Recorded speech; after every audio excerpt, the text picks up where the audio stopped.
पण तुम्ही नात्यांचा आता विषय काढला. मला माहीत नाही तुम्ही किती, म्हणजे I know you as a very politically correct person. तुम्ही कधी थेट उत्तर देणं टाळतात, पण मला आज थोडीशी अपेक्षा आहे की तुम्ही काही गोष्टींबाबत खूप स्पष्टपणे बोला. नात्यांचा तुम्ही आता मगाशी बोलण्यात तुमचा विषय झाला, म्हणजे यशवंतरावांचं तुम्ही उदाहरण दिलं. यशवंतरावांचे राजकीय वारसदार म्हणून पवारसाहेबांकडे बघितलं जातं. महाराष्ट्राच्या राजकारणामध्ये आणि विशेष करून राष्ट्रवादीचा जन्म झाल्यापासून वारंवार राष्ट्रवादीचा वारसदार कोण ह्याच्यावरनं चर्चा झाली. आणि सध्याची जी परिस्थिती आली आहे, म्हणजे राष्ट्रवादीचा तुमचा एक पक्ष असणं, अजित पवारांचा एक पक्ष असणं, ह्याच्यावरनं सुद्धा त्या राजकीय वारशाची चर्चा पुन्हा एकदा नव्याने सुरू झालेली आहे. वारसा लोक ठरवतात. आदरणीय पवारसाहेब आणि माझी आई हे त्यांची जे काय आहे स्वतःचं हे त्यांनी कमावलेलं आहे.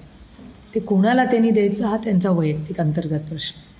पण सामाजिक वारसा हा लोक आणि समाज ठरवतो, व्यक्ती ठरवत नाही. तर वारंवार त्या संघर्षाच्या मागे, म्हणजे आता जे दोन पक्ष तयार झालेले आहेत राष्ट्रवादीचे, त्याच्या मागे ही वारशाचीच लढाई होती असं अनेकांचं म्हणणं आहे की आम्ही तसंच बघतो त्या गोष्टी. कुठला वारसा? राजकीय वारसा. शरद पवारांचा राजकीय वारसदार कोण असणार, पक्षाचं नेतृत्व कोण करणार, अजून स्पष्टपणे बोलतो. नाही, पण पक्षाचं वारसदार हे ठरलंच होतं की अजित पवार होणार आहे, त्याच्यामुळे बाकी कोणी व्हायचा विषयच येत. आणि आज त्यांनी एक वेगळा निर्णय घेतलाय, तो त्यांनी घेतलाय, पक्षाने तर त्यांना नाही सांगितलं. लोकशाही मराठी ऐका, पहा, जागरूक रहा.